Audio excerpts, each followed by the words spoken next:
Hey maths lovers, how are you guys? My name is Palvinder Singh and you're watching me on my channel Maths by Palvinder Singh or short form MBPS. So without wasting any time, let's start today's discussion of Maths Abhyas paper number 49th. So we'll be discussing what different variety of questions came into this test, this particular exam, and we'll be seeing like some questions were pretty easy, some were like tricky, and we'll be discussing the tricks in detail as well so that you can memorize those tricks.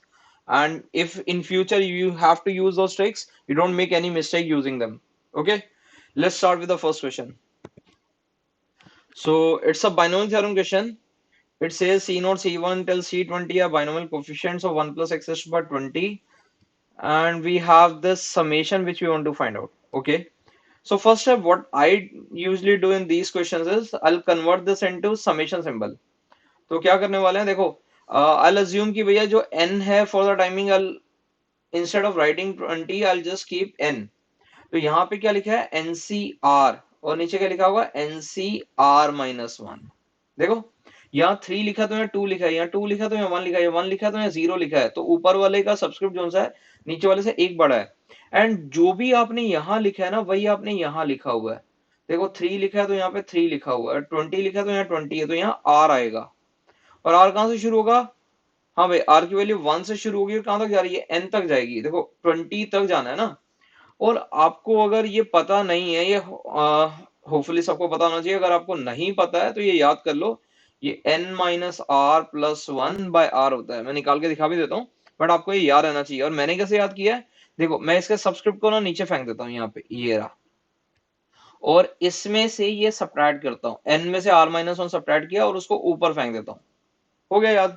ये r को नीचे फेंकना है, मतलब everything which goes up must come down, right? तो ये ऊपर है, ये नीचे आ जाएगा, और जो नीचे है वो ऊपर जाएगा, राइट? अब ये आया कहां से? बड़ा सिंपली, बहुत सिंपली ये रिजल्ट प्रूव हो जाता है। एनसीआर को लिखो n factorial by r factorial n minus r factorial. अच्छा, अगर आपकी नोटेशन इस तरह की है तो ये भी फैक्टोरियल की नोटेशन है और ये भी फैक्टोरियल की नोटेशन है, कि अगर कोई n फैक्टोरियल कहता है, ये कहता है, तो ये भी आपको पता होना चाहिए, ये फैक्टोरियल की दो अलग अलग नोटेशन है। और नीचे क्या लिखा हुआ अपने पास में? n factorial by r minus 1 factorial, और n में से सब्ट्रैक्ट करना होता है n माइनस r प्लस 1। तो कितना बन गया भाई? देखो n फैक्टोरियल तो गए कट, अपने पास आया r minus 1 factorial, n minus r plus 1 factorial, और नीचे आया r फैक्टोरियल और n माइनस r फैक्टोरियल। अब ये इससे कट के n माइनस r प्लस 1 छोड़ देगा, और ये इससे कट के r छोड़ देगा, तो we got n minus R plus 1 by R. तो अगर आपको ये पता है ना, फिर तो क्वेश्चन खत्म हो चुका था, राइट? इस क्वेश्चन का सिर्फ टास्क ही ये पता कराना है कि आपको ये पता है या नहीं पता, बस। अब तो देखो क्वेश्चन खत्म हो गया, ये r लिखा है, ये n माइनस आर प्लस 1 था, नीचे r लिखा है, r गए कट, राइट? अब कई लोग क्या करते हैं, इसको ना समेशन को ब्रेक कर देते हैं। मैं ब्रेक करने से पहले कुछ अच्छा करने की कोशिश करूंगा। देखो r की वैल्यू 1 डालो, कितना आएगा? n प्लस 1 माइनस 1, n आ गया, ठीक है ना? r की वैल्यू 2 डालो, यहाँ n माइनस 1 आ गया। ऐसे कर करके इवेंचुअली आपने r की वैल्यू n डाल दी होगी, तो यहाँ 1 आ जाएगा ना। तो ये पहले n नेचुरल नंबर का सम है, बस उल्टा लिखा हुआ है, सम थोड़ा चेंज हो जाएगा उससे। ये n into N plus 1 by 2 आ जाएगा। और अपना n क्या था? 20, डालो उठा के 20, 20 इंटू 21 बाई 2, कितना आ गया भाई? 210। तो ये ऑप्शन मिला, हाँ भाई बी है, और इसमें पूरे मार्क्स आने चाहिए थे हर किसी के, राइट? भाई ये क्वेश्चन है जो आपके स्कोर करने के लिए ही बनाया गया था, और ओपनिंग क्वेश्चन है, तो इससे कॉन्फिडेंस लेवल बहुत बढ़ जाता है। अगर आप ओपनिंग 4-5 क्वेश्चन अच्छे से कर देते हो ना, तो आपका कॉन्फिडेंस लेवल बहुत शूट हो जाता है एग्जाम में, राइट? चलो अगला देखते हैं। अगला क्वेश्चन है क्वाड्रेटिक को लेके, और ये कहता है कि एक क्वाड्रेटिक है, तो ये पैराबोला ओपनिंग अपवर्ड होगा। मुझे कैसे पता पैराबोला ओपनिंग अपवर्ड होगा? क्योंकि यहाँ पे लीडिंग कोफिशिएंट 1 लिखा हुआ है जो ग्रेटर देन 0 होता है, राइट? तो अगर लीडिंग कोफिशिएंट ग्रेटर देन 0 होता था, पैराबोला ओपनिंग अपवर्ड होता था। आपको पता है कि अगर लीडिंग कोफिशिएंट नेगेटिव होता, पैराबोला ओपनिंग डाउनवर्ड ऐसे होता था। और ये कह रहा है कि ना, एक रूट ना 2 से बड़ा और एक रूट 2 से छोटा है, मतलब 2 कहीं बीच में लाई करता होगा। अब अगर आपको ये आइडिया याद है, अगर एफ एक्स आपका A X square plus B X plus C हो, तो अगर कोई कहता a number K lies between the roots, तो कंडीशन क्या होती है? Then leading coefficient into F of K must be negative होना चाहिए। बस अगर आपको ये याद था ना तो क्वेश्चन खत्म। और ये याद होना चाहिए, आपने अपने क्वाड्रेटिक के टाइम पे, चाहे आपने खुद प्रिपरेशन किया, किसी इंस्टीट्यूट से पढ़े, किसी भी स्टैंडर्ड बुक से पढ़े, उसमें आपको हर जगह ये कंडीशन मिलती। और मैं अपने नोट्स में जब मतलब क्वाड्रेटिक पढ़ा रहा हूँ उस समय ये सारी डेरिवेशन वगैरह भी कर रहे होंगे, राइट। तो हम लोग ये देख रहे हैं कि भैया यहाँ पे ए कितना, अपना लीडिंग कोफिशिएंट कितना है, 1 है। तो ए की जगह तो 1 आ गया, एफ ऑफ के की जगह 2 आ गया, वो नेगेटिव होना चाहिए, एफ ऑफ 2 लेस देन 0 होना चाहिए बस। तो उठा के डालो यहाँ पे वैल्यू, 2 का स्क्वायर माइनस 2 टाइम्स के प्लस 1 प्लस के स्क्वायर प्लस के माइनस 8 लेस देन 0 आ गया। तो कितना बना भाई, के स्क्वायर माइनस के बन गया, यहाँ पे प्लस 2 माइनस 8, तो कितना आ गया, माइनस 6 आ गया भाई। विच मीन्स के माइनस 3 इंटू के प्लस 2 लेस देन 0। तो हम लोग मान के चलेंगे आपको इनइक्वालिटी सॉल्व करना आता है। तो अब प्लस माइनस प्लस वैल्यू ये बनाया करते हैं बीच वाला पोर्शन, के की वैल्यू -2 से 3। तो ये क्वेश्चन भी बहुत सिंपल क्वेश्चन में है और इसका आंसर डी आ गया। तो आई होप कि ये हो जाना चाहिए था सबसे क्वेश्चन, राइट। चलो अगला देखते हैं। हाँ भाई देखो क्या प्यारा क्वेश्चन है, सीक्वेंस सीरीज का क्वेश्चन है। A1 plus A5 plus A10 plus A15 plus A20 plus A24 जो गिवन है वो 225 गिवन है, ठीक है। अब मजेदार बात ये है कि कई लोग ना इसको पूरा खोल खोल के करते हैं और हम लोग बहुत पीसफुली अच्छे से सॉल्व कर जाएंगे और पता भी नहीं चलेगा इस क्वेश्चन का। मतलब ये क्वेश्चन तो 10th क्लास का बच्चा भी कर सकता है। देखो अब ये है कि आपको इतना बताओ कि अगर आपके पास T1 T2 T3 ऐसे टर्म्स लिखी होती थी जो एपी में, अगर मान लो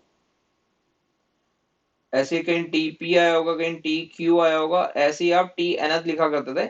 जिसे मेरी हैबिट में मैं ऐसे लास्ट टर्म लिख देता हूँ और इसे मैं F लिख देता हूँ फर्स्ट टर्म, ठीक है। तो अगर आप इनके बीच में कॉमन डिफरेंस डी कहते हो ना, इंडिविजुअल टर्म्स के बीच में कि कॉमन डिफरेंस डी होता है, इसका जस्ट मतलब ये है कि अगर इनके बीच का डिस्टेंस डी है तो इसके बीच का डिस्टेंस 2D है। इंपॉर्टेंट बात ये दिखाना है कि भैया देखो T2 और T4 के बीच में कॉमन डिफरेंस 2D है, क्योंकि यहाँ 4 लिखा है, यहाँ 2 लिखा है। तो याद करने का तरीका बड़ा मस्त है कि आप इंडेक्स माइनस इंडेक्स कर लिया करो, बाद वाले के इंडेक्स में से पहले वाले का इंडेक्स सब्ट्रैक्ट करो इनटू कॉमन डिफरेंस। तो पता है अगर आपको TP और TQ के लिए लिखना होगा ना, TQ माइनस TP कितना होगा, तो इनके इंडेक्सेस को सब्ट्रैक्ट करो, Q minus P into common difference D, खत्म हो गया।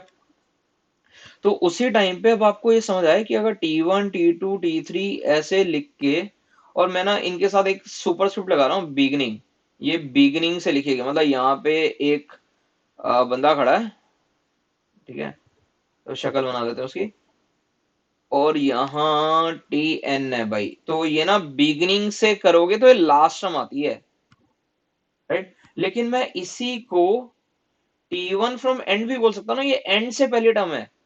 ये Tn-1 फ्रॉम बिगिनिंग है और ये एंड से सेकेंड टर्म है। मतलब अगर बंदा यहाँ खड़ा होकर देखेगा तो तब इसके लिए बिगिनिंग हो जाएगी, लेकिन बंदे को तो यहाँ खड़ा किया हुआ, तो इसके लिए तो ये एंड है ना। तो ये एंड से पहली टर्म है, ये एंड से दूसरी टर्म है, एंड से तीसरी टर्म है, ये बिगिनिंग से पहली है, बिगिनिंग से दूसरी है। तो अगर आप कहते हो कि ये इसका नाम F है तो इसका नाम F प्लस डी होता था, ये F प्लस 2D होता था कॉमन डिफरेंट डी के कारण। और ये अगर L था आपके पास में, कलर स्कीम चेंज कर लेते हैं, ये अगर आपका L था तो इससे पीछे क्या रहा होगा, L माइनस डी रहा होगा ना, उससे पीछे क्या रहा होगा, L माइनस 2D रहा होगा। जस्ट इमेजिन पहले और आखिरी का सम F प्लस एल आया, ठीक है। तो इसका और इसका सम कितना आया, F प्लस एल ही तो आया। इसका नाइकी का सम और इस नाइकी का सम भी F प्लस एल ही होगा। मतलब देखो यहाँ ये बिगिनिंग से तीसरी टर्म है, ये एंड से तीसरी टर्म है। तो मैं ये कहना चाहता हूं सम ऑफ टर्म्स, याद करने वाली बात ये है, equidistant tent from ends equals to क्या भाई, sum of first and last term. बस ये पता रहना चाहिए आपको लाइफ में। मतलब टी पीएथ फ्रॉम बिगिनिंग लिखा अगर आपने और टी पीएथ फ्रॉम एंड लिखा तो वो फर्स्ट प्लस लास्ट के सम के इक्वल होगा। ये ना बहुत हेल्प करेगा आपकी। है तो बहुत सिंपल सा रिजल्ट लेकिन काम आएगा बहुत बार। देखो ए फिफ्थ इससे ना पांचवी टर्म है, क्यों, यहाँ इनके और इसके बीच में गैप देखो तो 4 का है भाई। A20th A24 से पीछे पांचवी टर्म है, या ये सोचो 20 से 20th 24 से 20th चार 4D पीछे है, ये 4D आगे था। तो इसका मतलब है जो सम इसका इस और इस बॉक्स का आया होगा वही इसका नाइकी का और इसका आया होगा वही, let's change the colour again, इस हैश का और इसका आया होगा। ठीक है, तो ये कितना आ जाएगा, 3 टाइम्स A1 + A24 लिख दूंगा ना। अरे सब कुछ समझाना हुआ, अगर आपको ये पता था ना, ये सीधा 3 टाइम्स A1 + A24 लिख देते। और आपको पूछा गया सम ऑफ 24 टर्म बताओ, तो 24/2 आता, फर्स्ट प्लस लास्ट लिखना था A1 + A24। ये सम का फॉर्मूला अपने पास था, तो 12 टाइम्स आया था 225/3। कितना हो गया 900 आ गया, खत्म। तो ये पेपर में तो हार्डली कुछ स्टेप जा रहे हैं अपने, मतलब अभी तक 3 क्वेश्चन ऐसे हैं जो तीनों होने लायक थे। और ट्रस्ट मी, अगर आप सोचो 3 क्वेश्चन 5 क्वेश्चन कर देते हो ना पहले, और आपको कॉन्फिडेंस लेवल इतना बढ़ जाता है उस समय कि आपको अगले क्वेश्चंस ऑटोमेटिकली होना शुरू हो जाते हैं, कि आपका डर वो सारा एटमॉस्फेयर चला जाता है, आप बहुत रिलैक्स हो जाते हो। राइट। तो मेरे टाइम पे ना, मतलब मैं ऐसा किया करता, अगर मेरे से पहला क्वेश्चन नहीं होता था ना, तो मैं लास्ट से शुरू कर लेता था। और कई बार ऐसा मेरे टाइम पे तो सब्जेक्टिव पेपर होता था कि आईआईटी का 2005 का जेई सब्जेक्टिव पेपर था, लास्ट सब्जेक्टिव पेपर तब हुआ था मैंने जिस टाइम पे दिया था। राइट। तो उस टाइम वाला पेपर तो मतलब बहुत ये होता था कि अगर पहला क्वेश्चन, बहुत चांस होता है पहला क्वेश्चन नहीं हो रहा है आपसे, और मुश्किल क्वेश्चन होते थे। अभी तो ये प्रैक्टिस पेपर है, लेकिन इसके अंदर मैं सोचो पहले 3 क्वेश्चन हो गए तो बोनस में जा रही है इस चीज अभी तक। अगला क्वेश्चन देखते हैं कैसा है वो। हाँ, ये अपने पास ट्रिगो को लेके क्वेश्चन है, तो देखते हैं क्या हो रहा है। A times cos α cos beta cos of alpha plus beta है, +1 = 0। मैं क्या किया, 8 मल्टीप्लाई किया यहाँ पे और 1 को दूसरी साइड ले आया। अब मुझे 2α प्लस बीटा बनाना है, मैं क्या करता हूँ, मुझे चाहिए होता है ना वो बनाने की कोशिश करता हूँ। एंड रूल ऑफ लाइफ ही ये है, मैं पता है रूल ऑफ लाइफ बहुत बार बहुत सारी जगह पे बोलता हूँ, जैसे इंडेफिनेट के अंदर में मुझे चाहिए होता है वो लाता हूँ, जो नहीं चाहिए होता वो हटा देता हूँ, ऐसा बहुत सारी जगह पे करते हो। तो मुझे 2α प्लस बीटा बनाना है, तो मैं क्या करूंगा, 4 cos बीटा रखो साइड पे। आपको दिखेगा मैं ऐसा क्यों कह रहा हूँ, देखो 2 cos α into cos of alpha plus beta अपने पास। अब भाई 4 cos बीटा तो यहाँ पड़ा हुआ है, ये क्यों जोड़ा, देखो 2 cos है, cos b का फॉर्मूला था cos of a plus B plus cos of a minus B, तो कितना हो गया cos बीटा बच गया। cos बीटा लिखो या cos ऑफ माइनस बीटा लिखो फर्क ही नहीं पड़ता भाई। ये कितना है 4 cos² बीटा, खोल लेते हैं इसे, प्लस, अगर आपने पहचान लिया है ना, क्वेश्चन आसान नहीं है भाई इतना, लेकिन अगर आपने पहचान लिया तो एक चीज सिर्फ है जिसके कारण ये बड़ा सिंपल सा हो जाएगा। अब देखो मैं इसे इजी लिखा हुआ है, हाँ क्योंकि मैं 2α प्लस बीटा को पकड़ गया था। अगर आपने वो नहीं पकड़ा है ना तब ये क्वेश्चन डिफिकल्ट हो जाएगा। राइट। अब देखो ऐसा लग रहा है जैसे cos बीटा की क्वाड्रेटिक, अगर मैं t equal to cos beta मान लूं तो ये cos बीटा की क्वाड्रेटिक है, तो ये 4t² plus 4 times cos of 2α plus beta t+1 = 0 है। अब हम एक काम करते हैं, हम लोग इस क्वाड्रेटिक को सॉल्व करने की कोशिश करते हैं। तो क्वाड्रेटिक को सॉल्व करने के लिए we want the discriminant of that, तो डिस्क्रिमिनेंट निकाल लेते हैं। 16 times cos² b² minus 4ab लिख रहे हैं, b² माइनस 4ac लिख रहे हैं, मतलब वो पेन नहीं होना चाहिए किसी को ये। तो 16 कॉमन निकाल, -16 कॉमन निकाल लेता हूँ, 1 माइनस cos² कितना आ जाएगा sin²। भाई ये क्या हो गया, d कैसा आ गया, < 0। अब अगर d नेगेटिव हुआ ना, t के रूट लिखने के लिए -b प्लस माइनस √d/2a लिखना होता है। अगर भाई d हो गया नेगेटिव तो t मतलब cos बीटा की रियल वैल्यू आएगी नहीं, cos बीटा की रियल वैल्यू नहीं मतलब बीटा की रियल वैल्यू नहीं, फिर 2α प्लस बीटा कहां से एग्जिस्ट करेगा। तो d नेगेटिव तो हो नहीं सकता, फिर एक ही पॉसिबिलिटी बचती है क्या, d0, जिसका मतलब है साइन ऑफ 2α प्लस बीटा भाई सब 0 होना चाहिए। इसका अंदर 2α प्लस बीटा की कहानी 0 पाई 2 पाई 3 पाई ऐसे चलती जाती, 2 पाई 3 पाई ये कहानी चलती। लेकिन भाई अल्फा बीटा दोनों पॉजिटिव एंगल है, π/2 तक में, तो 0 तो हो नहीं सकते। तो अपने पास में एक ही चॉइस बचती है कि वो पाई होगा। अरे क्योंकि अल्फा बीटा की अगर औकात π/2 भी मान लोगे ना, क्योंकि है नहीं है π/2, π/2 से छोटा ही होगा, तो तब भी 2 टाइम्स π/2 प्लस π/2 करके भी 3π/2 बनता है। 2 पाई की तो जिंदगी कभी हो ही नहीं सकती, ये सारे नहीं हो सकते। एक ही चॉइस बचती है क्या, कि 2α + β पाई हो जाए, और वही अपनी ऑप्शन है। अब ऐसा होता ना, अगर 2 पाई लिखा होता तो ब्लाइंडली मत करना कि 2 पाई लिखा हो, 2 पाई का भी अचीव नहीं हो सकता, इसलिए उसने ऑप्शन में भी ऐसा नहीं दिया है। नहीं तो आप तो सीधा ऑप्शन ही एलिमिनेट कर दो ना, 2 पाई नहीं हो सकता भाई, 2α + β कभी भी 3π/2 से आगे जा ही नहीं सकता था। फाइन, तो सी आ जाएगा। अच्छा क्वेश्चन है।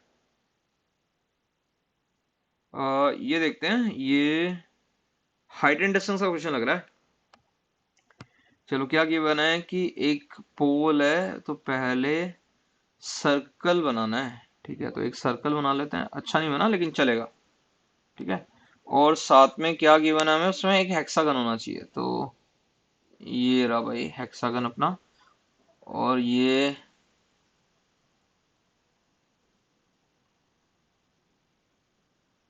अपना हेक्सागन है जी। A1 A2 A3, ये इसके वर्टाइसेस है। अब सर ये कह रहा है कि ना बीच में ना एक पोल खड़ा किया है। अब टावर बोल दिया यहाँ पे, वहां पे पोल है, चलो एक ही बात है।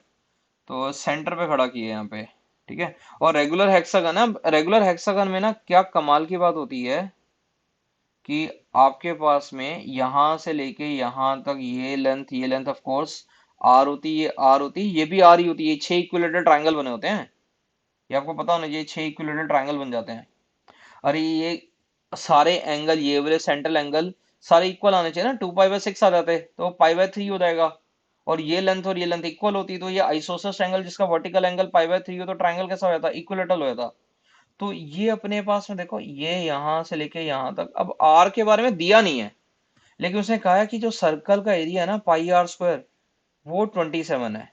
तो R27 पे पाई का स्क्वायर रूट गिवन है। तो मस्त हो गया, आर आ गया अपने पास। अब पोल को खड़ा करना है यहाँ पे, तो ये रहा भाई, पोल ले लो, फ्लैग स्टाफ ले लो, जो भी है।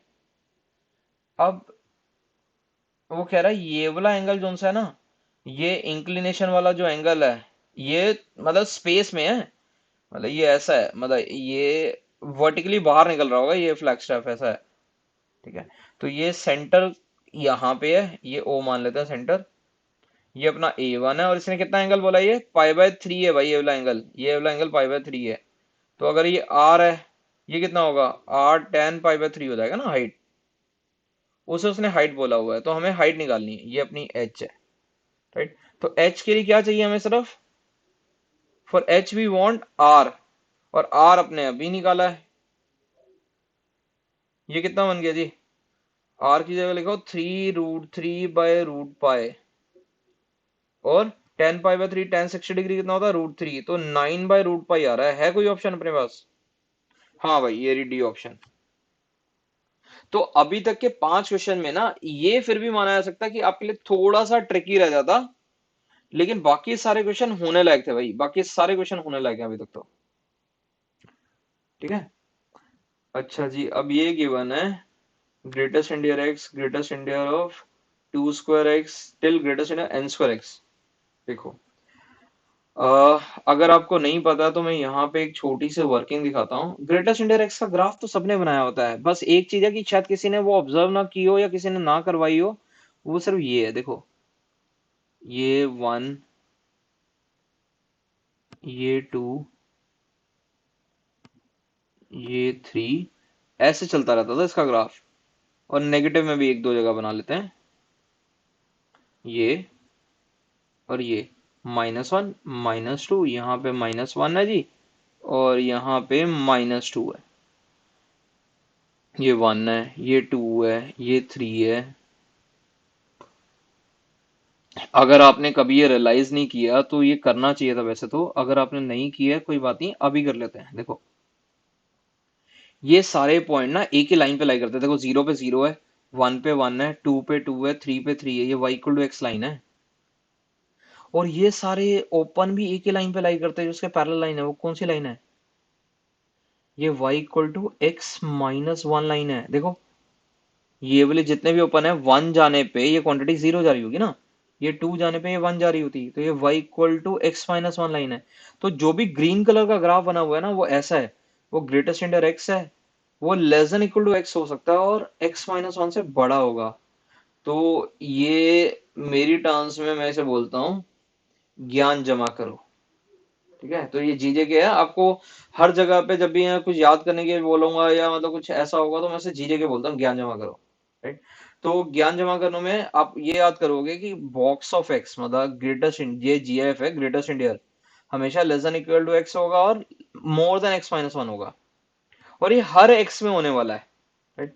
तो अगर मान लो आपको ये क्वेश्चन सॉल्व करना है तो हो गया, देखो कैसे मैं इनको ना एक इंटरवल देने वाला हूँ, मैं समझाता हूँ मैं क्या कर रहा हूँ। देखो टू स्क्वायर एक्स लिखा, एक्स की जगह टू स्क्वायर एक्स रिप्लेस कर दो, यहाँ टू स्क्वायर एक्स आ जाएगा, यहाँ पे two square X minus one आ जाएगा, यहाँ पे थ्री स्क्वायर एक्स आ जाएगा, यहाँ पे थ्री स्क्वायर एक्स और three square X minus one आ जाएगा। ऐसे कर करके लास्ट में ये एन स्क्वायर एक्स आता, ये एन स्क्वायर एक्स है, और यहाँ पे N square X minus one आ जाएगा। अब अगर मैं इन सबको ऐड कर दूं और मैं एक काम करता हूँ, मैं न्यूमरेटर का नाम ना समेशन रख रहा हूँ, मैं कौन बार बार ये सबको लिखे, इसका नाम समेशन रख लेता है, ऐसे एक सिंबल बना लिया। तो समेशन कैसा होगा, less than equal to one square plus two square till N square X. ठीक है, और यहाँ पे आया one square plus two square, अरे यहाँ वन लिखा था ना, वन की जगह वन स्क्वायर लिख लो। ठीक है, एक ही बात होती है, ये एन स्क्वायर एक्स आ गया टाइम्स। अच्छा वन कितनी बार आया होगा, ये वन कितनी बार आया है, जितनी बार आपने ये लिखा होगा, ये देखो यहाँ वन का स्क्वायर है, टू का स्क्वायर है, एन का स्क्वायर है, तो वन कितनी बार आया होगा, एन बार आ गया होगा ना। वन वन ये सारा ऐड कर दिया आपने। राइट। ये इससे छोटा था, मतलब ये वाली क्वांटिटी इससे छोटी थी। अब उसे नीचे क्या चाहिए, वन स्क्वायर से लेके एन स्क्वायर तक का सम, तो एक काम करते हैं वन स्क्वायर से लेके एन स्क्वायर तक का सम से डिवाइड कर देंगे, या अगले स्टेप में कर लेते हैं, ये रब कर लेते हैं भाई। और अब दोबारा लिखना शुरू करते हैं, ये है वन स्क्वायर से लेके एन स्क्वायर तक का सम एक्स माइनस एन, यहाँ पे वन स्क्वायर से लेके एन स्क्वायर तक का सम लिखना है, लेस देन जो हमें ये क्वांटिटी पूरी चाहिए थी वो आ जाएगा समेशन बाय वन स्क्वायर से लेके एन स्क्वायर तक का सम, और less than equal to one square से लेके एन स्क्वायर तक का सम लिखा था और उसे इससे डिवाइड कर दिया, ये गया कट। देखो यहाँ पे भी कट जाएगा, और x minus N by N N plus one, two N plus one by six कर रहा हूँ मैं, क्या किया नेचुरल नंबर्स का सम कर लिया भाई, एन नेचुरल नंबर्स के स्क्वायर्स का सम कर लिया, तो वो कितना होता है N into N plus one into two N plus one by six, तो सिक्स ऊपर चला गया, और मैंने इसको और इसको काट दिया है। राइट। और उसका lim of N tends to infinity करना है, ये lim of N tends to infinity करना है, ये रिक्वायर्ड जो था अपना वो है, और ये अपना lim of N tends to infinity करना है, और यहाँ पे एक्स लिखा हुआ है। अब सोचते हैं भाई ये n और n तो गए कट, ये क्वांटिटी कहाँ जा रही होगी n की इन्फिनिटी जाने पे, देखो नीचे वाली क्वांटिटी में n आ रहा है, ऊपर तो n है ही नहीं, n की इन्फिनिटी जाने पे ये infinity plus one, two times infinity plus one, नीचे इन्फिनिटी जा रहा होगा, उसका रेसिप्रोकल जीरो जा रहा होगा, तो ये वाली क्वांटिटी कहाँ जा रही है x, ये वाली क्वांटिटी कहाँ जा रही है x जा रही है, तो फिर ये कहाँ जाएगा, ये भी x ही जा रहा होगा ना भाई, इसका लोअर वाला हिस्सा x जा रहा है, अपर वाला हिस्सा x जा रहा है, तो इस क्वांटिटी को भी x ही जाना पड़ेगा। राइट। हाँ भाई, इस चीज को बड़ा फेमसली एक चीज बोला जाता है जिसे हम लोग यहाँ लिख लेते हैं, इसे सैंडविच थ्योरम कहते हैं, और I call it squeeze play theorem. अब अगर आपने ये नहीं पढ़ा हुआ है ना, तो मैं जल्दी ही लिमिट्स की वीडियोस रिकॉर्ड करके डालने वाला हूँ। ठीक है, हम लोग देख सकते हैं कि हम लोग लाइव सेशंस भी रख पाए, लेकिन हम लोग लिमिट्स की वीडियोस तो फॉर श्योर रिकॉर्ड करके डाल ही रहे होंगे अभी। ठीक है, अगले कुछ दिन में तो आपको इस तरह के बहुत बढ़िया बढ़िया क्वेश्चन भी मिल जाएंगे। ठीक है, तो अगर आपको नहीं पता है तो जस्ट स्टे ट्यून्ड, आपके पास जल्दी ये सब कुछ आने वाला है। ठीक है, चलो अगला देखते हैं। आपके पास इंटीग्रल निकालना है, सिंपल क्वेश्चन है, मतलब कुछ है नहीं इसके अंदर करने के लिए अपने पास, आपने भी सबने क्वेश्चन कर लिया होगा। ठीक है, तो कुछ नहीं करना है भाई, साइन एक्स का नाम रखा टी। ठीक है, तो कॉस एक्स डी एक्स हो गया अपना डी टी, तो एक कॉस छोड़ दो तो कॉस स्क्वायर एक्स बचा था, ये into cos x g x था और नीचे 1 + sin² x पड़ा था। अब मुझे हर चीज को टी में लिखना होगा, ये ध्यान रखना होता है। तो cos x dx की जगह लिख दिया dt। cos² x की लिखना है 1 - sin²x, तो 1 - t² आ जाएगा। देखो sin² x लिखा ना, cos² x 1 - sin² x लिखा और नीचे 1 + t² आ जाएगा। अब ये कैसे सॉल्व करेंगे, देखो ऐसे ऐसे करेंगे, माइनस और t², -1 लिखा होता तो +1 -2 लिख लेते हैं बाई t² +1। अरे कुछ नहीं, एक बेसिक सी ट्रिक लगाइए भाई। देखो ये t² -1 बनेगा, नेगेटिव करोगे तो 1 - t² वही बन जाएगा। ऐसा क्यों किया, ताकि मैं ना ये डिवाइड कर पाऊंगा अब। तो -t² + 1 बाई t² +1 बन गया यहाँ पे, और -2/1 + t² बना टाइम्स dt है। तो -dt +2 टाइम्स dt/1 + t² बना। तो this is -t +2 times tan inverse t होता है, ये आपको पता होना चाहिए, प्लस कुछ कांस्टेंट। ठीक है, तो -sin x +2 tan inverse of क्या, t की जगह sin x डाल दिया बस। अब ढूंढो, -sin x होना चाहिए और 2 tan इनवर्स sin x होना चाहिए। 2 tan इनवर्स sin x है -sin x, तो ये रहा भाई अपना आंसर। हो गया खत्म। ठीक है, तो शुड बी इजी। अभी कह रहा है slope of tangent other than x axis. देखो मुझे कर्व बनाने की जरूरत नहीं है, लेकिन अगर बनाना होगा ना तो y = x-1 का ग्राफ ऐसा होता है, बहुत स्टीप सा जाता हुआ ऐसे कुछ जा रहा होगा। ठीक है, कुछ ऐसे जाता होगा। वो कह रहा है ओरिजिन से टेंजेंट डालनी है। ओरिजिन से टेंजेंट कुछ बन रही होगी, मतलब वो कह रहा है उसका कुछ स्लोप होगा। एक तो यही है यहाँ पे 1,0, एक तो टेंजेंट यही है, तो दूसरी टेंजेंट वो कह रहा है, तो देखना उसका स्लोप क्या है। ठीक है, तो लेट्स से ये कोई पॉइंट है जहां पे आपने टेंजेंट डाली, मतलब लग नहीं रही है, लेकिन मतलब लेट्स अज्यूम कि भैया ऐसे कोई टेंजेंट है आपके पास में, राइट, ऐसे कुछ जा रहा है। ठीक है, अब ये कह रहा है कि उसका स्लोप क्या होगा। तो लेट्स से कि आपके पास में एक 0 0 है और यहाँ पे एक पॉइंट P है, x कोमा x-1 अब x कोमा y लिखना है, तो y x-1 है। ठीक है, तो slope of OP should be equal to the slope of tangent at point P। तो इसका मतलब slope of OP should be equal to क्या, dy/dx at the point x, किसी x कोमा y पे वो लिया गया है। ठीक है, स्लोप ऑफ ओपी क्या होगा, x-1 -0 बाय x-0, और dy/dx निकालना भाई। इसका dy/dx क्या होगा, 6 टाइम्स x-1 आ जाएगा। तो ये 6 टाइम्स x-1 आ गया। अब x-1 तो काट लो दोनों साइड पे, मैं उसे काटता नहीं हूं, मैं लिख देता हूँ x-1। एक कंडीशन है 0 होगा और x-1/x6 होगा। इसका मतलब ये 6x आ जाएगा, तो ये x-1 = 6x आता, तो x की वैल्यू कितनी आ जाएगी, -1/5 आया होता। राइट, मतलब -1/5x देने पे अपने पास ऐसा रहा होता। अब आपको क्या चाहिए, स्लोप ऑफ टेंजेंट चाहिए, dy/dx ही निकालना था मतलब। तो dy/dx कितना आ जाएगा, बस x की वैल्यू पता करनी थी, वो आ गया 6 टाइम्स, ये वैल्यू डालो यहाँ पे, -1/5 -1/5, नेगेटिव को निकालो बाहर, ये कितना होना 6^5/5 यार है -6^6/5 है क्या अपने पास, -6^6/5 ये रहा भाई, आ गया आंसर। ठीक है, तो बस इतना किया कि भैया ओपी का जो स्लोप था, जो एक लाइन बनाई थी ओरिजिन और पी से, वो कह रहा है किसी कर्व पे ना पी पॉइंट पे टेंजेंट है, तो किसी पॉइंट पे ऐसे टेंजेंट बनी चाहिए कोई भी कर्व पे, कुछ भी।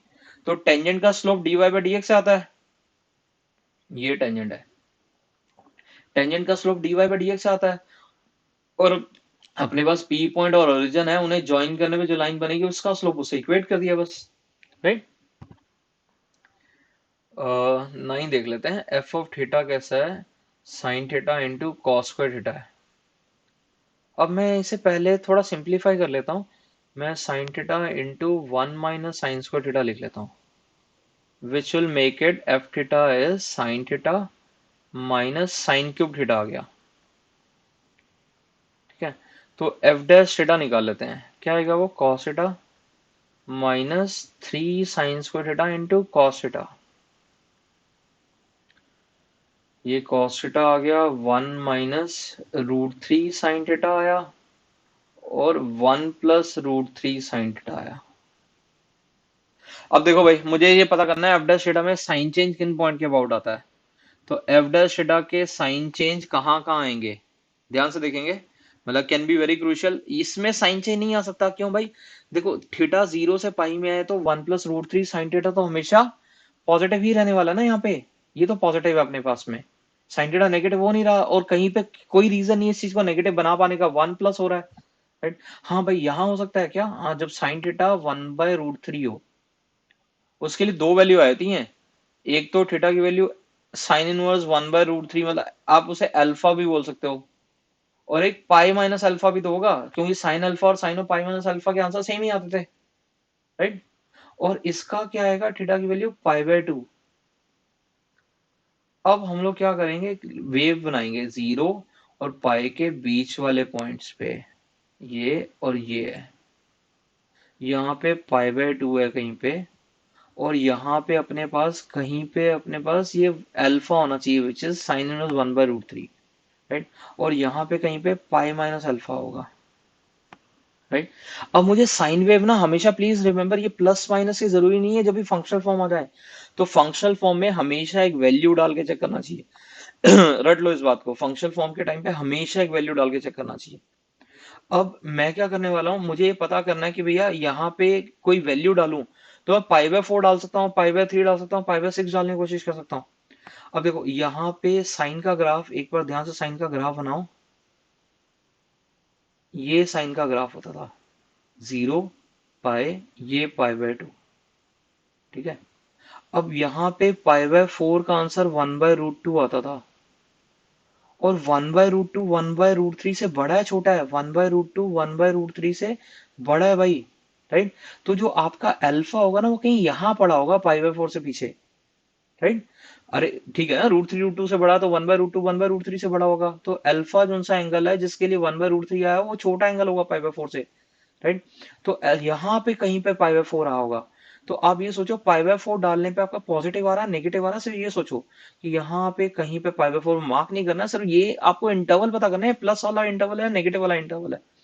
तो एक काम करो, यहाँ पे पाई/4 डाल दो, ठीक है, ये पॉजिटिव आ जाएगा, ये 1 - √3/√2 आ जाएगा, ये वाली क्वांटिटी जो नेगेटिव है। इसका मतलब पाई/4 पे नेगेटिव, मतलब इस पूरे इंटरवल में नेगेटिव होगा। तो मैं जब भी फंक्शनल फॉर्म आती है, इस बात को बहुत ध्यान से रखना, जब भी फंक्शनल फॉर्म आती है, आपके पास x-1 x-2 जैसी चीजें हुआ करती थी, तब कोई दिक्कत नहीं होती थी, आप इन्हें प्लॉट कर देते थे 1 2, और प्लस माइनस प्लस की वेव चला देते थे। अब ऐसा नहीं है भाई, ये हमेशा ऐसा नहीं हो रहा है। जब भी फंक्शनल फॉर्म में हमेशा कन्वीनियंट पॉइंट डाला करो, पाई/2 मत डाल देना, अल्फा मत डाल देना, उन पे 0 हो जाएगा, आपको साइन पता करना है।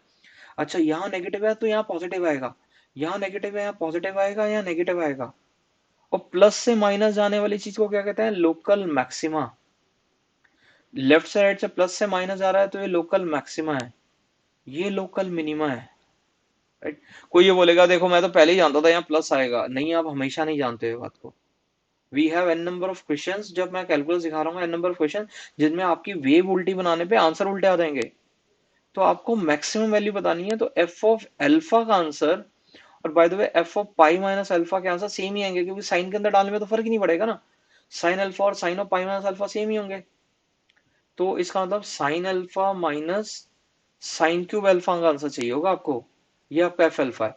तो साइन अल्फा कितना था भाई, 1/√3, तो ये आएगा 1/√3 टाइम्स 1 - 1/3, तो ये 2/3√3 आ जाएगा।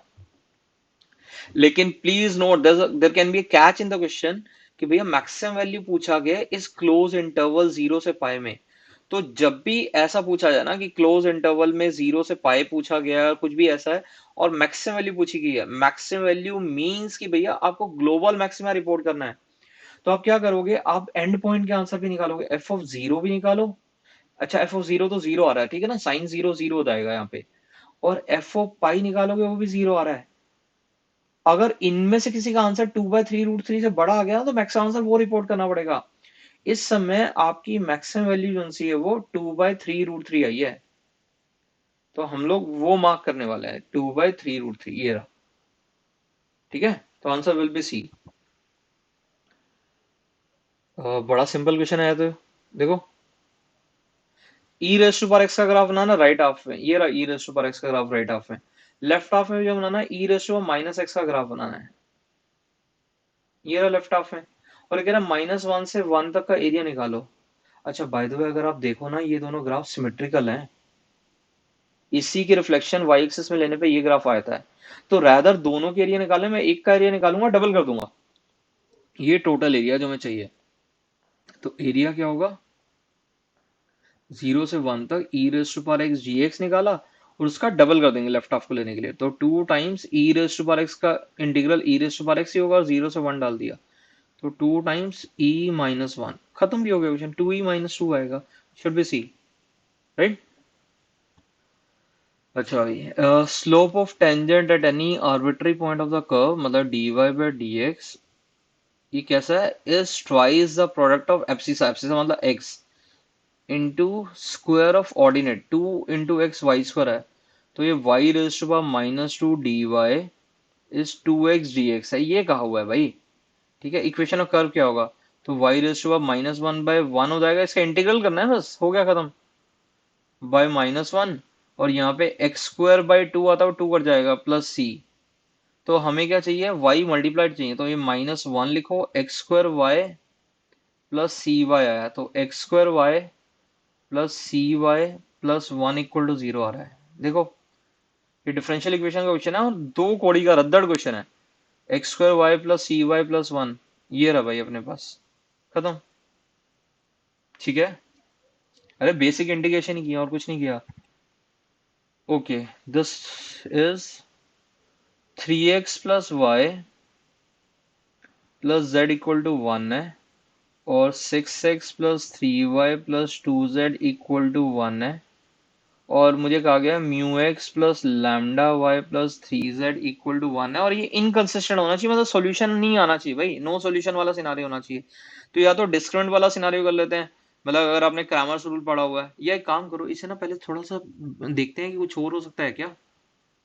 मैं क्रैमर्स रूल करना चाहता, लेकिन ये दिख रहा है कि कुछ इंटरेस्टिंग बनाया जा सकता था, देखो ये 2 हो गया, डबल कर दिया वैसे से, और ये 6x plus 3y plus 2z equal to 1 था, इसे करो सब्ट्रैक्ट, तो y की वैल्यू कितनी आ जाएगी, y will be equal to -1, तो y तो सीधा -1 आ गया, और 3x प्लस जेड की वैल्यू कितनी आ गई, y को -1 डालो इसमें, y को -1 डालोगे तो ये 2 आ जाएगा ना, राइट। अरे ये सेम ही बात है, यहाँ पे y को -1 डालोगे तो यहाँ 4 आता, राइट, y को -1 डालो, -3 होता, ये 4 आता, और 3x plus Z equal to 2 आ जाता, तो 3x plus Z equal to 2 तो अपने पास है, अभी तक तीसरी इक्वेशन यूज नहीं की, तो तीसरी इक्वेशन यूज कर लेते हैं, और y -1 है अभी मेरे पास, तो mu x minus lambda plus 3 times Z की जगह ना एक काम करते हैं, 2 माइनस 3x लिख लेता हूँ, इक्वल टू 1 लिखा है, तो म्यू टाइम्स, म्यू कितना आया यहाँ पे, म्यू -9x आ गया, और लैम्डा उस साइड लेके जाओ, ये 6 - 5 बन जाएगा, हाँ जी। अब तो ये देखो आपको ना उस तरह की कंडीशन दिखनी शुरू हो गई है, अगर म्यू 9 नहीं हुआ, इफ म्यू इज नॉट 9, तो आपकी तो x की वैल्यू आ गई भाई, x की वैल्यू लैम्डा -5/म्यू -9 आ जाएगा, तो उस समय तो सॉल्यूशन आ जाएगा भाई, x की इस वैल्यू के कॉरस्पॉन्डिंगली z की वैल्यू आ जाएगी, तो यूनिक सॉल्यूशन हो जाएगा उस समय, तो आपको मना किया हुआ है, राइट। तो म्यू को 9 ही होना चाहिए, नहीं तो यूनिक सॉल्यूशन हो जाएगा। अब म्यू को 9 करते ही यहाँ पे क्या बन जाएगा, left hand side will become 0 times x equal to lambda -5 आ गया, इफ लैम्डा इज 5 तो 0x इज इक्वल टू 0 आ जाएगा, राइट। तो इसका मतलब x की कुछ भी वैल्यू डाल सकते हो, देखो 0x इक्वल टू 0 के लिए x की वैल्यू 0 हो सकती है, 1 2 3 4 कुछ भी हो सकती है, तो उसमें इन्फिनिट सॉल्यूशन आ जाएंगे। क्यों इन्फिनिट क्यों कह रहे हो, देखो y हमेशा -1 रहेगा, x की जो भी वैल्यू, x की वैल्यू 1 सेटिस्फाई कर रही है, हाँ 2 कर रही है, 2.5 कर रही है, √3 कर रही है, e कर रही है, सारी वैल्यू सेटिस्फाई कर रही है, तो x की किसी भी एक वैल्यू के लिए फिर आपके पास में z की एक वैल्यू आ जाएगी, तो आपके पास में x के बहुत सारे आंसर आने वाले, तो कॉरस्पॉन्डिंगली z के बहुत सारे आंसर आ जाएंगे।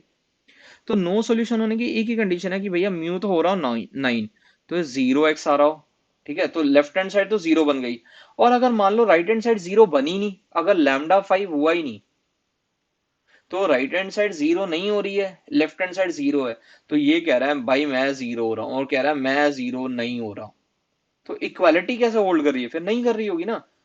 तो नो सॉल्यूशन आ जाएगा कि म्यू की वैल्यू 9 हो गई और लैम्डा की वैल्यू नॉट इक्वल टू 5 हो जाएगी, तो सॉल्यूशन एग्जिस्ट नहीं करता है, राइट। अरे खुद देखो, आप एक्स कुछ भी डालोगे तो ये लेफ्ट हैंड साइड तो जीरो आ रही है, अगर लैम्डा 5 है ही नहीं तो राइट हैंड साइड जीरो नहीं हो पा रही है ना। तो नो सॉल्यूशन के लिए लैम्डा नॉट इक्वल टू 5 होना चाहिए और म्यू की वैल्यू 9 होनी चाहिए। ये रहा, फाइन। तो क्रैमर्स रूल वगैरह में तो चार डिटरमिनेंट लिखने में जान चली जाएगी, इससे तो बहुत पहले सॉल्व हो जाएगा ये। ये है प्रोबेबिलिटी का क्वेश्चन और कंडीशनल प्रोबेबिलिटी है। प्रोबेबिलिटी ऑफ ए गिवन है 4/5 है, ऐसा कुछ कहा हुआ है। और probability of event B given A 1/5 given है ये। और ये कह रहा है probability of event A given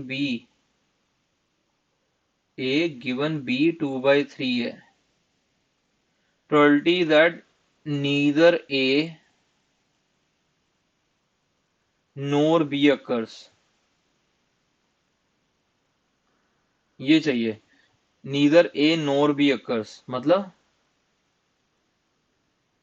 ना ए होना चाहिए ना बी होना चाहिए, ये चाहिए अपने को, ये अपना क्वेश्चन है, ठीक है। लेट्स चेंज द कलर,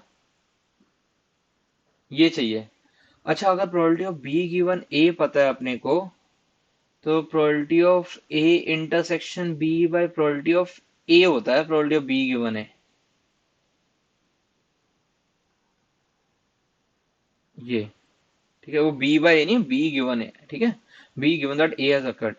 तो अगर probability of A intersection B लिखना है तो probability of A intersection B क्या होगा, probability of B given A into probability of A, ठीक है।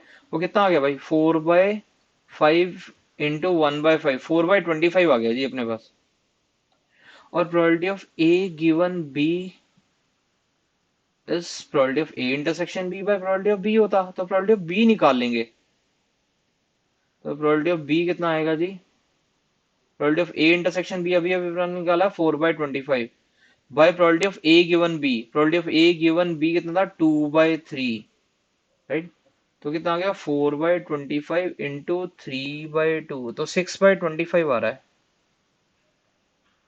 अच्छा देखो, प्रोबेबिलिटी ऑफ ए यूनियन भी निकाल लेता हूँ मैं, ऐसे पहले ये क्यों कर रहा है आपको पता तो लग जाएगा अभी। Probability of A union B क्या होगा, P A plus P B minus probability of A intersection B.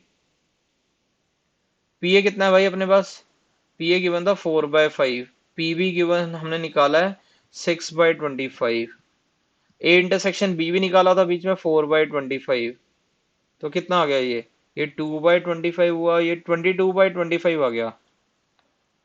And अगर आपको रियलाइज हो, अब वेन डायग्राम देख लो या जैसे मर्जी देखो, इस सर्कल्स की बाउंड्री के अंदर में कहीं भी होने का मतलब होता है ए यूनियन बी, इधर ए अक्कर्स और बी अक्कर्स और बोथ अक्कर्स। यहाँ का मतलब क्या होता है, ना ए हो रहा है ना बी हो रहा है, राइट। ये पूरी जगह जो सी है, और टोटल प्रोबेबिलिटी कितनी होती है 1। तो probability of neither A nor B occurs is 1 minus at least 1 occurs, right.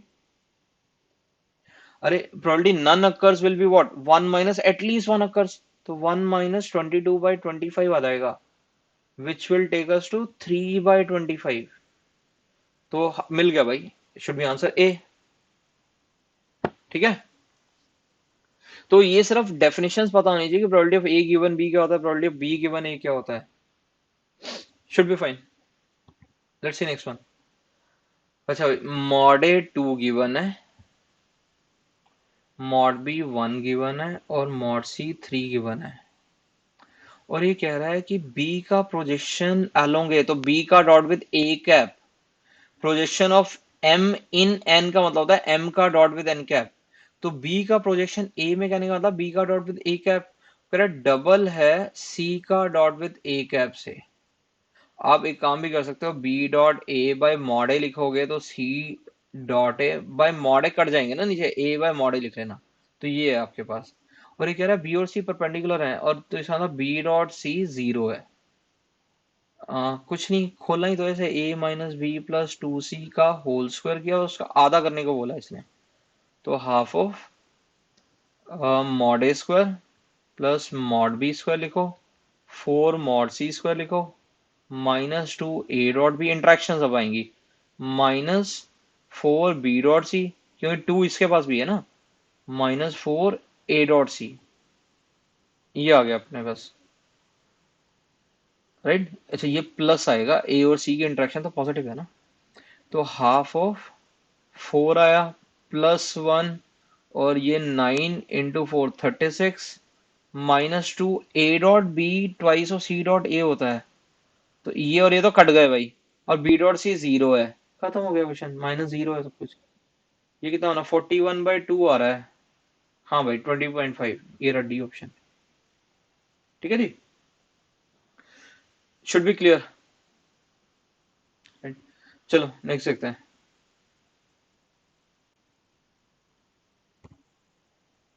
Distance of point from the plane, ये अपना एक प्लेन है, और ये कह रहे हैं जी प्लेन से ना इस पॉइंट का 232 का डिस्टेंस निकालना, लेकिन परपेंडिकुलर डिस्टेंस नहीं निकालना, ये नहीं निकालने को बोला, ऐसे नहीं निकालने को बोला। और ये कह रहा है कि आपको स्केल जो रखने की डायरेक्शन दी गई है ना, वो स्केल रखने की डायरेक्शन एक लाइन के अलोंग है, मतलब ये अपना स्केल है जहां से आप मेजरमेंट यहाँ पी से शुरू कर रहे होगे और आपको ए तक जाना होगा। सदर स्केल की डायरेक्शन गिवन है, स्केल की डायरेक्शन क्या है, एक लाइन के पैरेलल होनी चाहिए, उस लाइन की इक्वेशन ये है, बाय -2 और z-1/1 है, ये कहा हुआ है। और इस प्लेन की इक्वेशन है 3x + 4y + 4z = 23f। Distance of point from the plane measured parallel to this line, तो इस लाइन के डीआर्स क्या है, डायरेक्शन रेशियोज, या इस लाइन के अलोंग का वेक्टर क्या है, इस लाइन के अलोंग का वेक्टर आई क्या, -2j क्या प्लस k क्या रहा होता, तो अपनी इस लाइन के अलोंग का वेक्टर भी वही रहा होगा क्योंकि ये पैरेलल है उसके। तो अगर आप इसे कार्टेशियन में लिखोगे ना इस लाइन की इक्वेशन को, तो आप लिखोगे x-2/1, y-3/-2, z-2/1 is some lambda. तो इस लाइन पे किसी भी पॉइंट के लिए λ+2, y इज -2 λ+3, ये लाइन पे लाई करते हो किसी पॉइंट के कोऑर्डिनेट्स लिखे जा सकते होंगे। तो P के कोऑर्डिनेट किसी लैम्डा की वैल्यू के कॉरस्पॉन्डिंग आ जाएंगे, इसी लाइन पे हैं। ये इक्वेशन ऑफ लाइन AP है भाई जो हमने लिखी है। तो P के कोऑर्डिनेट क्या आए होंगे, λ+2 आया होगा, -2 λ+3 आया होगा, और λ+2 आया होगा, राइट। और ये P पॉइंट प्लेन पे लाई करता, तो भाई इसकी इक्वेशन को सेटिस्फाई करता, 3 टाइम्स λ+2 आ जाता जी, +4 टाइम्स -2 λ+3 आ जाता, और 4 टाइम्स क्या आता अपने पास में, λ+2 = 23 होता। तो ये 3 lambda + 4 lambda, 7 lambda -8 lambda minus lambda बना, 6 + 12 18 + 8 26 बन गया, = 23। तो लैम्डा की वैल्यू 3 आ गई जी। अब डिस्टेंस निकालना है तो पी पॉइंट निकाल लो, पी पॉइंट क्या था, पी पॉइंट के कोऑर्डिनेट λ+2, लैम्डा की वैल्यू डाल रहा हूँ भाई यहाँ पे, -3 आया और 5 आ गया। तो एपी के लेंथ देखनी है, एपी के लेंथ क्या होगी, 5 - 2 का होल स्क्वायर, -3 का होल स्क्वायर प्लस 5 - 2 का होल स्क्वायर, विच इज, ये 9 आया, ये 36 आया, और ये 9 आया, तो कितना बन गया भाई, 18 √54 आ रहा है, √54 यूनिट्स, मिल गई ऑप्शन। तो ये थोड़ा सा दिमाग लगाने वाली चीज है कि भैया आपको सिर्फ इतनी एक्स्ट्रा चीज गिवन थी, आप सबने ये तो किया हुआ है कि point of intersection of line and a plane in 3 dimensions, तो ये तो किया होगा आपने कि लाइन की इक्वेशन लिखते हो, उसके अंदर में लैम्डा मानते हो, एक्स वाई जेड को प्लेन की इक्वेशन में डाल देते हो, लैम्डा सॉल्व कर लेते हो। बस इतना साथ में एक्स्ट्रा था कि ये लाइन के अलोंग का वेक्टर नहीं गिवन था, वो कह दिया था लाइन इसके पैरेलल है, इस लाइन के पैरेलल है, तो इसके अलोंग का वेक्टर से ट्रांसलेट कर दो, कॉपी पेस्ट कर दो बस इसे, फाइन। अगला देखते हैं, equation of sides of quadrilateral. अच्छा क्वाड्रिलेटरल बना लेते हैं, काम करते हैं। ये कोई क्वाड्रिलेटरल है which is P Q R और एस सच दैट इसकी साइड्स की इक्वेशन ये गिवन है x minus one equal to zero, X minus three Y minus four equal to zero, और ये 5x plus Y plus 12 equal to zero है। हाँ भाई, इन दोनों को साइमल्टेनियस सॉल्व करके मैं पी क्यू आर एस निकाल सकता हूँ चारों साइड्स के लिए। इसने कहा theta is angle between these diagonals, तो ये और ये डायगोनल के बीच में एंगल निकालना है और उसका टैन निकालना है, तो एंगल चाहिए, मोटी बात यह है। ठीक है, तो उसका टैन तो निकल आएगा बाद में। इन दोनों को साइमल्टेनियस सॉल्व करते हैं तो क्या आएगा भाई, 5x प्लस टू, डबल कर लेते हैं, 10x आ जाएगा, ये 2y प्लस 24 हो जाएगा, और ये x plus two y minus three equal to zero. इन्हें करो सब्ट्रैक्ट, तो 9x माइनस 27, x की वैल्यू कितनी आ गई, माइनस थ्री आ गया, ये 9x प्लस 27 आया ना, तो x वैल्यू माइनस थ्री आ गई, x वैल्यू माइनस थ्री डालोगे तो यहाँ पे y की वैल्यू थ्री आ जाएगी, माइनस थ्री को थ्री एक पॉइंट आ गया अपने पास। ये तो बड़ा आसान है, x को वन डालना, खत्म। ये इन दोनों के इंटरसेक्शन में x तो वन ही है, y कितना आ जाएगा, y भी वन आ जाएगा, राइट। वन, यहाँ माइनस टू बचेगा, टू बाई माइनस टू, तो ये वन आ जाएगा, यहाँ पे भी x वन है, ये कितना है, y की वैल्यू माइनस वन आ गई, खत्म। इन्हें साइमल्टेनियस सॉल्व भी कर रहा हूँ, ये इन दोनों को साइमल्टेनियस सॉल्व करो तो वर्बली कर लेते हैं। देखो यहाँ ना माइनस थ्री वाई लिखा है, यहाँ थ्री से मल्टीप्लाई कर लेता हूँ, तो थ्री वाई कट जाएगा या 15 बचेगा, 16 हो जाएगा, तो यहाँ पे कितना आ गया ये, should be minus two comma minus to, देखो आ रहा है क्या, ये थ्री किया ना, राइट, थ्री टाइम्स किया तो ये कट गया था, ये 36 बना था, यहाँ पे ये सब्ट्रैक्ट किया जस्ट। अगर आपको नहीं समझ आ रहा तो देख भी सकते होगे, देखो y plus 12 equal to zero है, मैं थ्री से मल्टीप्लाई कर लेता हूँ इसे, तो मैं सिर्फ वर्बली किया अभी, ये 36 इक्वल टू जीरो है, और यहाँ पे x minus three Y minus four equal to zero, देखो तो ये 16 बना था, वो 32 बन रहा था, तो x की वैल्यू इसलिए मैं बोल दिया था माइनस टू आ गई सीधा, और मैंने फिर क्या किया, x को माइनस टू डाल दिया था भाई, माइनस 10 हुआ, तो y plus two equal to zero, y minus two आ गया था, ये पॉइंट है। अब एंगल निकालना तो एक काम करो, स्लोप ऑफ पी आर निकालो। स्लोप ऑफ पी आर क्या होगा, y two minus y one by x two minus x one करना होता है, माइनस वन में से थ्री सब्ट्रैक्ट किया और वन में से माइनस थ्री सब्ट्रैक्ट किया, ये कितना होना, माइनस फोर बाय फोर, ये माइनस वन आ गया। स्लोप ऑफ क्यू एस कितना होगा भाई, ये y equal to x line है बाय द वे, देखो one comma one minus two comma minus two है, नहीं तो आपको अगर ऐसे नहीं करना है तो वन माइनस और minus two by one minus और माइनस टू करके देख लो, स्लोप वन आ जाता है भाई, राइट। हाँ भाई, आपके पास स्लोप वन आ रहा है, इसका स्लोप माइनस वन है, तो दोनों लाइन के बीच में एंगल क्या होगा, 90 डिग्री है भाई, ये दोनों परपेंडिकुलर एंगल, स्लोप का माइनस वन आ रहा है, तो एंगल 90 डिग्री है, मतलब tan 90 नॉट डिफाइंड होता है, fine.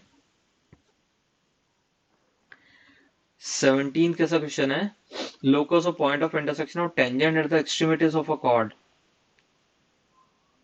point of intersection of tangents at the extremities of a chord, इसका लोकस निकालना है। तो जिसका लोकस निकालना होता है उसमें मैं x1 y1 ले लेता हूँ, ये ओरिजिन है, और इस सर्कल की equation x square plus y square equal to r square है, ठीक है। It says locus of point of intersection of tangent at the extremities of a chord, ये कॉर्ड को क्या बोलते होंगे भाई, what this chord will be called, this chord we call COC, this chord of contact, right, ये chord of contact है बीच में, ये सीओसी है। तो COC equation T equal to zero करने से आती है, तो x x one plus y y one equal to r square या minus r square equal to zero हो जाएगा, फाइन। अभी कह रहा है कि ये सीओसी कौन सी है ना, ये किसी सर्कल को टच करने जाती है, x x one plus y y one minus r square equal to zero touches x square plus y square plus two r x equal to zero.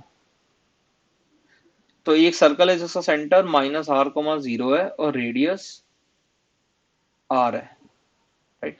ये लाइन इस सर्कल को टच करने आती है, तो apply condition of tangency. Condition of tangency का मतलब क्या होता था, सेंटर से डिस्टेंस रेडियस के इक्वल होना चाहिए था, तो distance from centre should be equal to radius इसे कंडीशन ऑफ टेंजेंसी कहते हैं। सर्कल के सेंटर से डिस्टेंस, किसी भी सर्कल के सेंटर से डिस्टेंस टेंजेंट तक रेडियस के इक्वल ही होता है, राइट। तो डिस्टेंस फ्रॉम सेंटर क्या होगा, इसका सेंटर क्या है, माइनस आर कोमा जीरो है जी। तो minus r x one plus zero minus r square by mod of, root के अंदर क्या आएगा, मॉड के नीचे ये आएगा, शुड बी इक्वल टू इसकी रेडियस आर। तो एक आर तो कट गए ये, तो x1 प्लस आर का होल स्क्वायर बन जाएगा equal to x1 square plus y1 square. मैं स्क्वायरिंग कर लिया दोनों साइड पे, r square plus two r x1 y1 square है भाई अपने पास, राइट। तो देखो आया क्या आपके पास, y square is two r x plus r by two, ये आ रहा है जी। तो अपने पास ये कौन सी ऑप्शन है, सी है, फाइन। हमने सिर्फ ये किया कि पहले सीओसी की इक्वेशन निकाली x1 y1 के रिस्पेक्ट में, राइट। और फिर कहा सीओसी इसके टेंजेंट, तो कंडीशन ऑफ टेंजेंसी लगा दी और लोकस आ गया भाई। x1 y1 की जगह xy करना होता है लास्ट स्टेप में, x1 की जगह x कर दिया था और y1 की जगह y कर दिया, खत्म। अभी कह रहा है दो स्ट्रेट लाइंस हैं having variable slope pass through fix points. तो फिक्स पॉइंट तो अच्छे से गिवन है भाई, एक तो a कोमा जीरो है बढ़िया, और एक गिवन है माइनस a कोमा जीरो।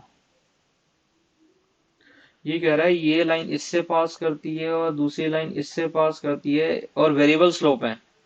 तो एक का स्लोप m1 है और एक का स्लोप m2 है, so that m1 into m2 2 है। पता है क्वेश्चन खत्म हो गया। इनका पॉइंट ऑफ इंटरसेक्शन के लिए लोकस चाहिए पहले तो, और फिर उसके सेंटर सिटी निकालेंगे, बाद में निकालेंगे। तो ये वाली लाइन क्या होगी भाई, ये वाली लाइन के लिए क्या होगा, y1 minus zero is m1 times x minus a, x1 minus a आ जाएगा। और दूसरी वाली के लिए क्या होगा, ये इस लाइन के लिए, इस लाइन के लिए क्या आएगा, y1 minus zero is m2 times, यहाँ पे x1 प्लस ए आ जाएगा। इन्हें सीधा मल्टीप्लाई कर लो, y1 square is m1 into m2 two है ना, तो इन्हें मल्टीप्लाई करोगे तो m1 इंटू m2 की सीधा वैल्यू डल जाएगी और x1 square minus a square आ गया। तो y1 square is two times x1 square minus a square. तो लोकस क्या आएगा, x square minus a square is y square by two, और simplify this, x square minus y square by two equal to a square है, इसे one कर लो, यहाँ ए square आ गए। तो इसे क्या कहते हैं भाई, इसे हाइपरबोला कहते हैं। तो सेंट्रिसिटी ऑफ हाइपरबोला का स्क्वायर क्या होगा, वन प्लस इसका square two a square by a square. तो ई कितना आ गया, रूट थ्री, खत्म, right. E root three, B option आ गया अपने पास, फाइन गाइस। तो इसके अंदर में सिर्फ ये था कि m1 m2 2 है, तो सब कुछ परोस के दिया हुआ है, आपको सिर्फ इन इक्वेशंस को मल्टीप्लाई करना है। अब ये नहीं कह सकते कि ये कैसे सोचता है m1 m2 को मल्टीप्लाई करना है, भाई गिवन है ना m1 m2 का प्रोडक्ट 2 है, तो मल्टीप्लाई तो करोगे ही ना। आर्ग ऑफ z पाई बाय 4 है, ठीक है। तो z बेसिकली क्या होगा, r e raise to iota pi by 4, z को ये मान लेते हैं, ठीक है। And it says z plus 1 by z का होल मॉडुलस 4 है। तो पहले तो लिख लेते हैं, तो z r e raise to iota pi by 4 होगा, वन बाय जेड का मतलब वन बाय आर आएगा और ई की बार माइनस आयोटा पाई बाय 4 आ जाएगा रेसिप्रोकल लेने पे। इसका मॉडुलस 4 है, तो ये कितना है, r cos pi by 4 one by root two plus iota sine pi by 4 one by root two plus one by r cos pi by 4 one by root two minus iota by root two. तो ये बन गया r plus one by r plus iota r minus one by r, और मैं root two को दूसरी side भेज रहा हूँ। तो अपने पास इसका मॉडुलस क्या होता है, root r plus one by r, a plus iota b का मॉडुलस क्या होता है, root of a square plus b square ना।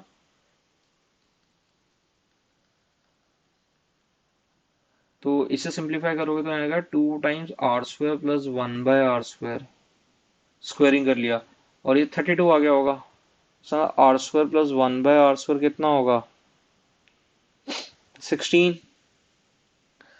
क्वेश्चन क्या पूछा उसने, उसने पूछा mod of are minus one by r कितना होगा, r minus one by r बनाना है।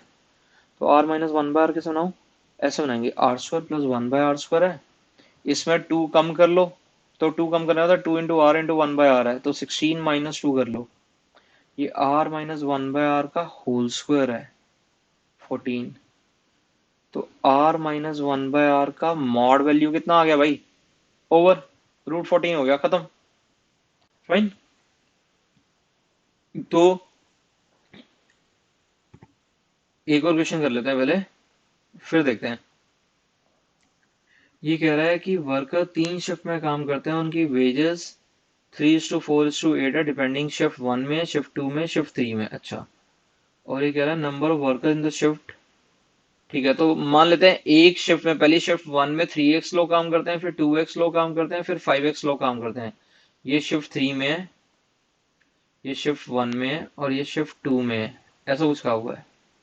ठीक है सर, टोटल 1500 लोग काम करते हैं, तो इसका मतलब क्या होगा, 3x plus 2x plus 5x 1500 होना चाहिए था।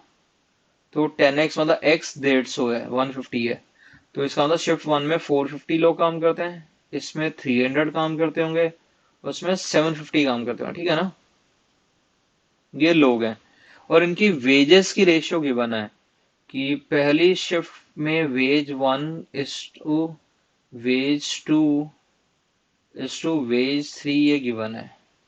ठीक है, एंड सेज की वेजेस पर वर्कर इन शिफ्ट 1 300 रुपए है, तो ये तो गिवन है। वेज 1 मतलब शिफ्ट 1 वालों की कितनी है, 300 रुपए, राइट। तो वेज 2 वालों की कितनी आ गई, 300/3 करोगे 100 आएगा, तो वेज 2 वाला 400 हो गया, और वेज 3 वाले कितने हो जाएंगे, 800 हो गए। निकालना क्या है, स्टैटिस्टिक्स का क्वेश्चन है, मीन वेज निकालना है। तो मीन वेज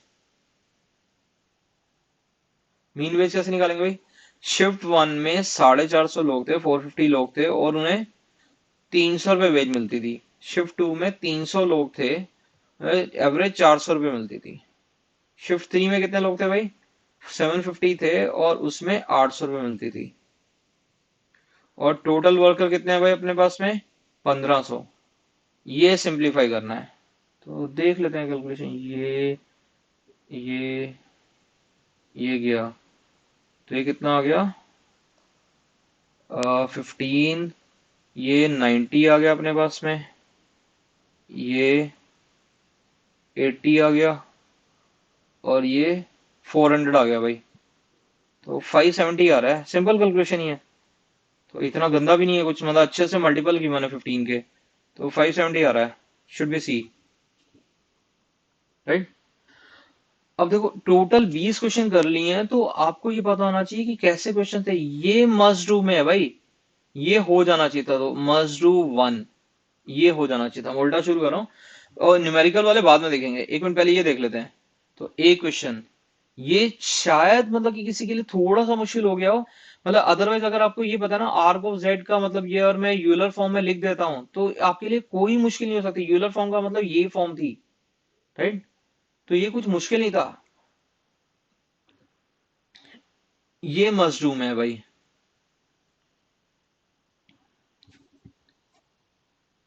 ये भी हो जाना चाहिए था, लेकिन इसे इससे पहले बाकी क्वेश्चन देख लेते हैं।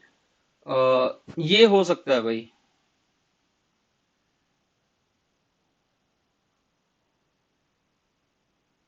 ये शायद किसी के लिए थोड़ा सा ट्रिकी भी हो जाता अगर नहीं किया हुआ है।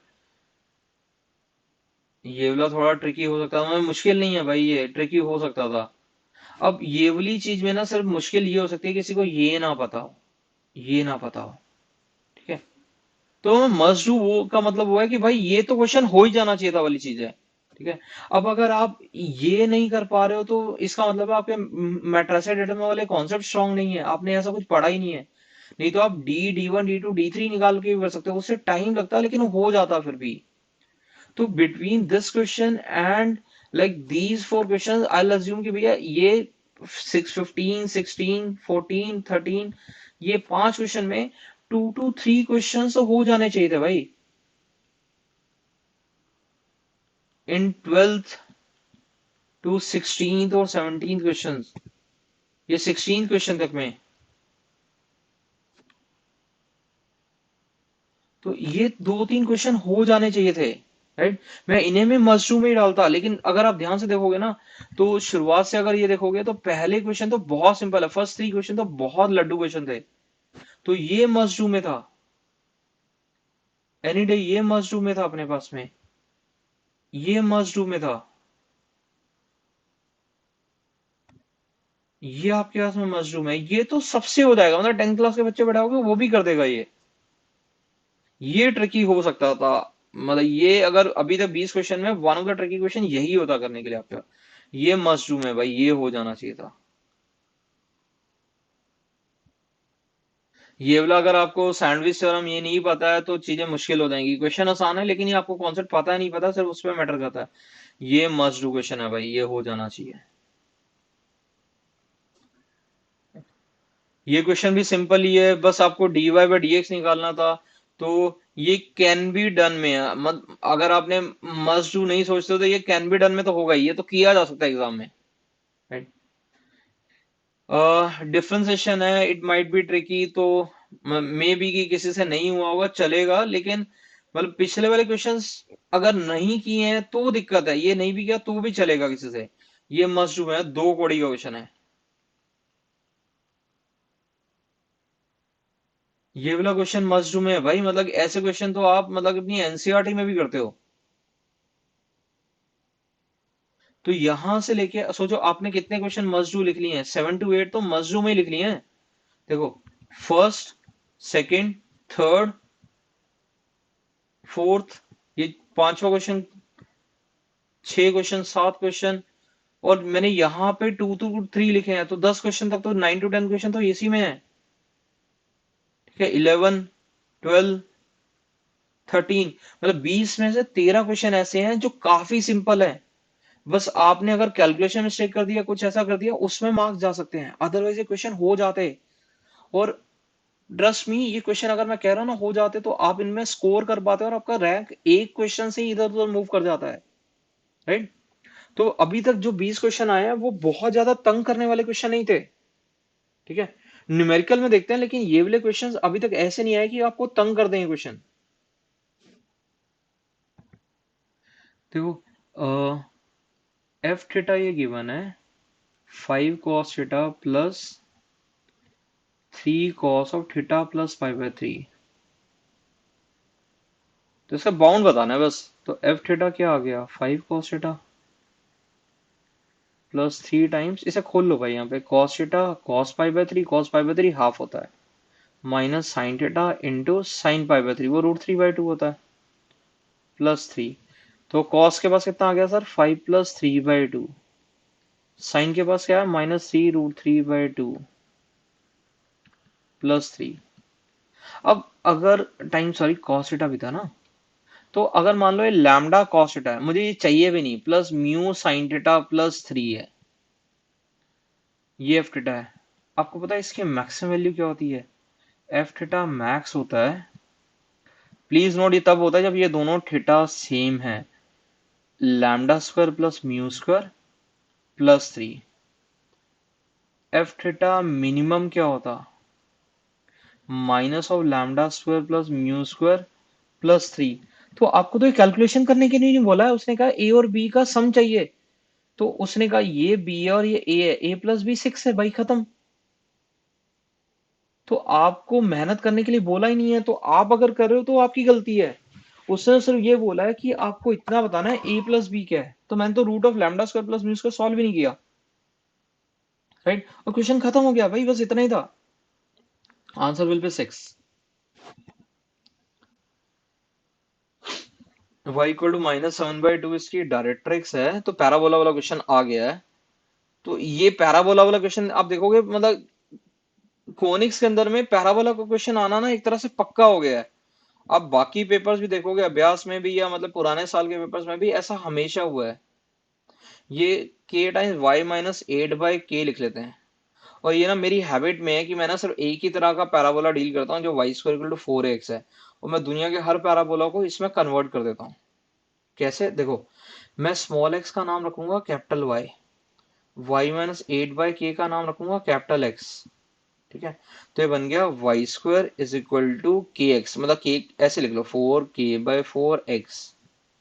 राइट। तो इसकी जो डायरेक्ट्रिक्स होती है, y² = 4x की डायरेक्ट्रिक्स x प्लस ये स्मॉल x प्लस a = 0 होती थी, तो यहाँ पे अपने पास क्या आ जाएगी, capital X plus a equal to 0 होती है। ठीक है, तो कैपिटल एक्स मतलब y minus 8/k plus a कितना है k/4, ये होती है अपने पास में। ठीक है, और ये कितना आ गया y equal to 8/k plus k/4, sorry minus k/4, right. जबकि हमें क्या दिया गया, इसके डायरेक्टर्स क्या है, y इक्वल टू -7/2 है इसके डायरेक्टर्स, तो बस इक्वेट ही करना है आपको। तो 8/k minus k/4 should be -7/2, right. तो ये कितना आया, 32 माइनस के स्क्वायर इज -14k आ जाएगा। तो के स्क्वायर -14k -32 इक्वल टू 0 आ गया। तो ये कितना होना, k -16 और k प्लस 2, तो k की वैल्यू 16 आ गई और -2 आ गई, दो वैल्यू आ रही है। अच्छा, इसने सम पूछा, देखो सम ऑफ ऑल पॉसिबल वैल्यूज, तो सम ऑफ ऑल पॉसिबल वैल्यू कितना आ जाएगा, 14 आ रहा है, राइट। तो ये तो अच्छा क्वेश्चन नहीं है। अगर हम लोग कोनिक्स साथ में पढ़ेंगे ना, मतलब कि मैं इनकी वीडियोस भी डाल रहा हूँ कोनिक्स को लेके, पैराबोला एलिप्स हाइपरबोला के लिए, और बहुत मस्त चीजें, मतलब ये तो बहुत आसान सा क्वेश्चन है, मतलब बहुत क्लासिक क्वेश्चन कर रहे होंगे जब हम लोग एडवांस की तैयारी कर रहे होंगे, राइट। तो जो लोग इस साल जेई देने वाले हैं, मैं उनके लिए भी कोनिक्स की एक सीरीज लेके आ रहा हूँ, कोऑर्डिनेट ज्योमेट्री की पर्टिकुलरली, जिसमें पैराबोला एलिप्स हाइपरबोला तो होगा ही, साथ में सर्कल्स और स्ट्रेट लाइंस भी होगा, राइट। तो it will be a big series, और उनमें बहुत बढ़िया बढ़िया से क्वेश्चन होने वाले हैं। ठीक है, तो अगर आपको चाहिए तो आपको हमारे साथ चैनल पे रहना पड़ेगा, राइट। तो आपको बहुत इंटरेस्टिंग, बहुत स्टड सी ट्रिक्स दिखने वाली हैं। It says a non singular matrix और ए स्क्वायर ए है, और ये क्या हुआ, आई माइनस 0.8 ए का इनवर्स आई माइनस अल्फा ए है। तो ठीक है भाई, इसका इनवर्स पता है ना, तो इससे मल्टीप्लाई कर लो। तो ये आई माइनस 0.8 ए इंटू आई माइनस अल्फा ए आ जाएगा, और ये दोनों, ये बी है तो ये बी का इनवर्स है, दोनों मल्टीप्लाई होकर आई दे देंगे, और यहाँ कितना लिखा है, आई माइनस अल्फा प्लस 0.8 ए प्लस 0.8 अल्फा ए स्क्वायर, ये लिखा हुआ है, ये तो गया कट, राइट। तो हमारे पास आया 0.8 अल्फा, और ए स्क्वायर की जगह क्या लिखना है, A minus alpha plus 0.8 A equal to 0 लिखा हुआ है, which means 0.8 alpha minus 0.8 into A 0 है। तो ए तो नॉन सिंगुलर स्क्वायर मैट्रिक्स है, राइट। तो यहाँ पे इसका कोफिशिएंट ये 0 होना पड़ेगा, राइट। मतलब -0.2 अल्फा माइनस 0.8, तो अपने पास कितना आ गया, some negative, I made some mistake, minus alpha minus 0.8, तो -0.2 इक्वल टू 0 आया, नहीं नहीं, अच्छा नेगेटिव अल्फा मेरे पास -4 ही आया, ठीक है भाई। I was thinking numerical question है तो नेगेटिव आंसर कैसे आ रहा है, उसने पूछा -4 अल्फा है, तो ठीक निकाला भाई, बिल्कुल। अल्फा -4 आया, तो -4 अल्फा 16 आ गया भाई, राइट भाई। कॉन्टिन्यूस चाहिए तो कॉन्टिन्यूस का मतलब क्या होगा, लिम ऑफ एक्स टेंड टू 2 पाई का आंसर एफ एक्स का आंसर और एफ ऑफ 2 पाई का आंसर इक्वल होने चाहिए, कॉन्टिन्यूटी का मतलब ये है, तो वो लैम्डा था। तो lim of x tend to 2 pi 1 minus cos x by 2 pi minus x का होल स्क्वायर लिख लेते हैं यहाँ पे, और ये साइन स्क्वायर एक्स आया, और नीचे लिखा हुआ है lawn of 1 + 4 pi square minus 4 pi x plus x square, ये लिखा हुआ है। तो x की जगह 2 पाई प्लस टी कर लेता हूँ, तो lim of t tending to 0 आ जाएगा, यहाँ पे क्या आ जाएगा, 2 पाई प्लस टी, यहाँ पे क्या आएगा, माइनस टी का होल स्क्वायर, ये sine square 2 pi plus T लिखा है। अच्छा, ये क्वांटिटी क्या है, देखो ये क्वांटिटी क्या है, गंदा सा नहीं करना पड़ेगा, ये क्वांटिटी क्या है, x माइनस टू पाई का होल स्क्वायर था ये, तो यहाँ क्या आएगा लॉन ऑफ 1 प्लस एक्स, ये आपने 2 पाई प्लस टी लिखा है, माइनस 2 पाई का होल स्क्वायर, ये गया कट। तो I have lim of t tending to 0 1 minus cos t over t square, ये साइन स्क्वायर टी है, राइट। अच्छा, इससे भी नीचे टी स्क्वायर चाहिए, तो एक काम करते हैं, यहाँ टी स्क्वायर लिख लेते हैं और यहाँ पे lawn of 1 plus T square आया हुआ है। See this quantity goes to 1, this quantity goes to 1। आपने बेसिक फॉर्मूला में पढ़ा हुआ है और आपने ये होपफुली याद किया हो, अगर नहीं किया तो इसे याद कर लो, ये हाफ होता है। ज्ञान जमा करो, right, this answer is half, right. तो आंसर इवेंचुअली क्या आएगा, ये पूरा हाफ। और उसने कहा था कि भैया ये कॉन्टिन्यूअस है, तो लिमिटिंग आंसर मतलब लैम्डा विल बी हाफ, इसका आंसर हाफ आ रहा, right. Okay, it says I 20 से 40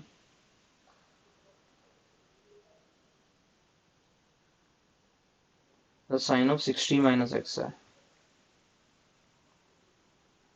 तो कुछ नहीं भाई, दो कोड़ी का क्वेश्चन है, देखो ये आपने सबने कर लिया होता। आप क्या करते हो, ए से बी एफ एक्स जी जा रहा है, उसे f of a plus b minus x भी कर सकते हो, तो ये तो बहुत नेचुरली चॉइस में आना चाहिए था। ये 60 माइनस एक्स हो जाता, एक्स की जगह दुनिया में जाना है एक्स लिखा, उसकी जगह 20 plus 40 minus x 60 minus x लिख दो, तो एक्स की जगह 60 माइनस एक्स लिखा, एक्स की जगह 60 माइनस एक्स लिखा, तो 2y कितना आ गया भाई, 20 से 40 इन्हें ऐड कर दिया, तो ये sine x plus sign of 60 minus x बना, और नीचे भी अपने पास यही है sine x plus sign of 60 minus x.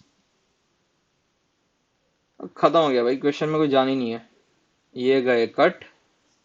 यहाँ पे 2y equal to integral of x d x आता तो x आ जाता, 40 माइनस 20 20 बन जाता, तो i की वैल्यू 10 है आपके पास में, राइट। अब उसने i 10 नहीं पूछा है, उसने बोला है कि इसका आंसर अगर k था तो k बाय 4 क्या होगा, तो ध्यान से लिखना 2.5 होगा भाई,